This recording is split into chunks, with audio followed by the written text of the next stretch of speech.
สบายดีทุกคนสบายดีท่านผู้ชมและก็FCทุกท่านเนาะมื้อนี้เฮาก็มาอยู่ชายแดนคือเก่าพี่น้องเอ้ยสงกรานต์วันหยังก็แล้วแต่พี่น้องเอ้ยงานคืองานบ่ได้หยุดบ่ได้พักหลังจากที่มาโลแต่เช้าๆพี่น้องเอ้ยเดินทางมาแต่7 โมงเนาะพอแต่แรงวันนี้พุ่นแหละเนาะถึงมานอนท่าพักอยู่บ้านพักอยู่มื้อนี้มานอนไกลนี่เมื่อคืนมานอนไกลท่านผู้ชมมานอนอยู่อันนั้นอยู่บ้านบันดงเนาะบันดงไปใกล้ชายแดนเนี่ยจากปลาดุกไปชายแดนประมาณ16-17 กิโลแต่ณตอนนี้เขาก็มาอยู่นะลานจอดรถด่านแดนสวรรค์หรือว่าด่านแดนลาวบ่าวก็หลังจากรอมาเป็นเวลานานพอสมควรนี่รถไอ้น้องก็มาสายมันนี่จ้าเป็นจังใดค่าเล่นสงกรานต์บ่ทุกคนก็เลยมาอัปเดตเพื่อความแก่สิ่งเมื่อยลองเมื่อยถ่าเก็บภาพบรรยากาศมาให้รับชมน้ำกันไปเบิ่งน้ำกันพี่น้องซึ่งเขาก็รอแล้วก็รอแล้วรอเล่ายังบ่เห็นวี่แววที่จะมาเป็นจังใดเนาะไอ้น้องเวียดไอ้น้องดึงเดือกดึงโดยเฮาหมดเป็นจังใดวะเดี๋ยวพา FC ท่านผู้ชมพาเลาะเบิ่งลานคนจอดรถบรรทุกก่อนวันสงกรานต์หลายคนก็เป็นลินไปเที่ยวเนาะสนุกสนานสำหรับเฮาก็สนุกกับเวียกับงานมาเนี่ยพี่น้องมาชวนมาเนี่ยลุยตากแดดแต่ว่ามื้อนี้ครับที่อยู่บรรยากาศมันแดดแต่ดีมันมีลมโชยมาให้แน่จักหน่อยก็บรรยากาศเย็นมาให้ชมกัน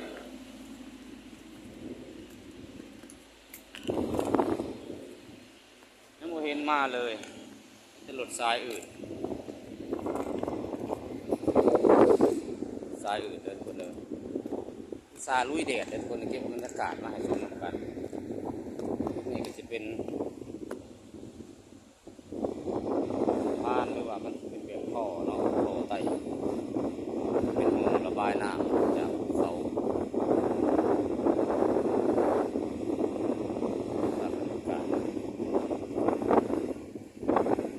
ขยี้ตาหน่อยหนึ่งลมแรงมีทั้งสองฝั่งลานจอดรถมีเครื่องเกียร์ในตัวเลยเสกเองจะมีเครื่องเกียร์ในตัวคนสูงธรรมดาเป็นยังมันคลองมันจังสดพี่น้องเบิ่งน้ำกันเป็นยังคลองจังสดคลองมาทะเลเบิ่งน้ำกันเนี่ยอันเหลืองๆจะเป็นเครื่องจีนทำไฟเห็ดให้ตู้มันเย็นอาจจะมีเครื่องแช่เย็นทางในเนาะตามน้องอธิษฐานว่าเดี๋ยวไปโหลดก่อนก็ได้หลอกโหลดนี่ก็เดียวนะไม่ได้หลอกโหลดเดี๋ยวก็แก้หลอกโหลดมี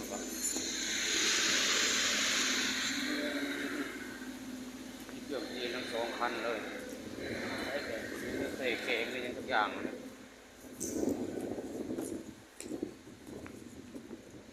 เอาว่าเขาปิดนิดบ่ได้ปิดนิดว้านี่มีเซนเจอร์เข่าเสยลืมแบบปิดนิดบรรยากาศแดดพี่น้อง11 โมงกว่าเลยหน้าผู้ชายก็สีขาวเนี่ยขาวยังขาวแดดได้เปิดเหมือนขาวอย่างอื่นขาวแดดหรือขาวยังเลยเอาแขนเสือลงกับคนผิวดีๆดำเบิดแล้วจะผ่าลมเอาผ่าบรรยากาศเพื่อขวัญใจเพื่อกำลังใจFCจากเบื้องบรรยากาศจะเก็บภาพบรรยากาศในเบื้องน้ำกันช่วงนี้วิธีชีวิตของเราล้วนนุ่มเล่ากับสิประมาณนี้เนาะส่วนกับการกับงานพี่น้องเอ๋ยมาแล้วเห็นเขามาแล้วก็สิออกเลยเลยเห็นมาแล้วเดินมาแล้วจะให้จอดรถจักหน่อยแล้วจะให้เขาห้องน้ำเดินทางต่อนั่นแหละมาแล้วทุกคนมาแล้วขบวนของเขามาแล้วแต่เขาบ่สามารถถ่ายให้ได้เบิ่งได้เนาะเป็นขบวนเป็นสารที่ต้องห้ามไอ้น้องเขาก็ห้ามบริษัทเขาก็ห้ามมวยถ่ายลงตัวเสียฉันเขาถ่ายเอาแต่ของคนอื่นได้อยู่มาเลยเก็บภาพบรรยากาศให้ครับชม มาแล้วมาแล้ว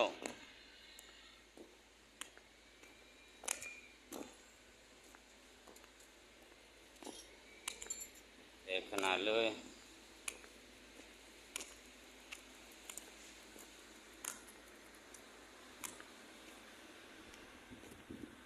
มาเลย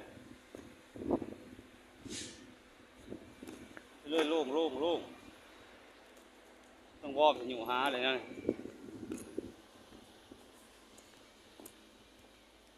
มาเลยเดี๋ยวไปเปิดวิทยุก่อน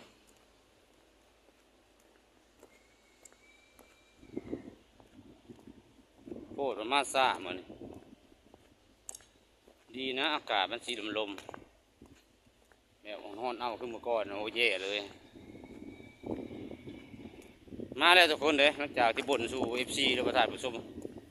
ฟังนำกันเลยครับเห็นมาแล้วขบวนทีมงานของไอ้น้องเวียดเขาเดี๋ยวทำมาครบก็จะให้เตรียมออกเลยนะรอซ่าแล้วเห็นขามาเลย2-3 คันโคตรโพโอ้ยแดดมอเตอร์ลีลาเขาก็จะเตรียมให้เปิดวิทยุก่อนตึ๊บเย้ยเนาะโคตรโพเลยแหละวันนี้คอยถ่าแต่เศร้าๆจนสายเลยเมื่อวานแหละทุกคนเลยมีงานสันสางเห็นผมอะไรเมื่อวานกันเด้อทุกคนเด้อมันอย่า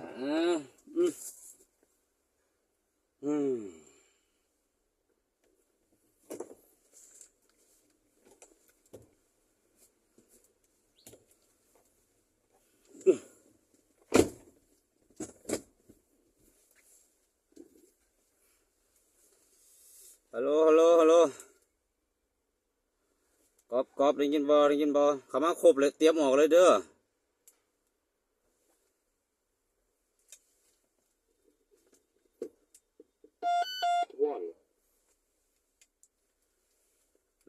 โลมีเซมอยผมมีการตกอนุญาตในเขาห้องน้ำ5 นาทีเดียวออกเลยเพราะว่ามันสวยแล้วสิเพลแล้วนี่đang cơm nghỉ ngơi đi. มาครบยังมือแซ่ Đang cơm. Kêu anh em đi về thế này mà đi luôn 5 phút là đi. Đó, đầu ngoài cái thằng dùng cái cái tàu láo nữa. Đáng đó mấy thằng kia hồi hộp. มาเข้าห้องน้ำแล้วเตรียมออกเลยเด้อ Ok, không lao. โอเคงั้นก็สตาร์ทรออีกสักครู่ออก Một nói phải con này là ai nói phải. เคกูเดี๋ยวสตาร์ทเครื่องก่อน Mẹ cái thằng ấy tàu láo lắm. โอเคทุกคนเดี๋ยวเราก็สิขออนุญาตปิดสตาร์ทรถก่อนฮ้อนเอาลายพี่น้องเอ๋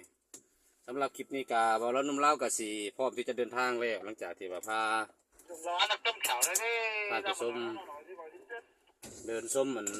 วิวบรรยากาศลานจอดรถอยู่บ้านเดนสวรรค์เนาะหรือว่าอยู่เดน Cái để ลา cho ว mày đang còn cơ hội gỡ lại với nha. Tôi mày ăn được tâm khảo ấy. เสียงภาษาไอ้น้องเวียดนำในเด้อ Gì tôi sạt đi thế đây. โอเคทุกคนเดี๋ยวพบกันใหม่คลิปหน้าเนาะคลิปนี้ขอกล่าวคำว่าสบายดีพบกับการเดินทางของบ่าวร้อนหนุ่มเล่าอีกต่อไปในคลิปต่อไปเนาะบ๊ายบายพบกันใหม่คลิปหน้าเด้อบ๊ายบายเด้อ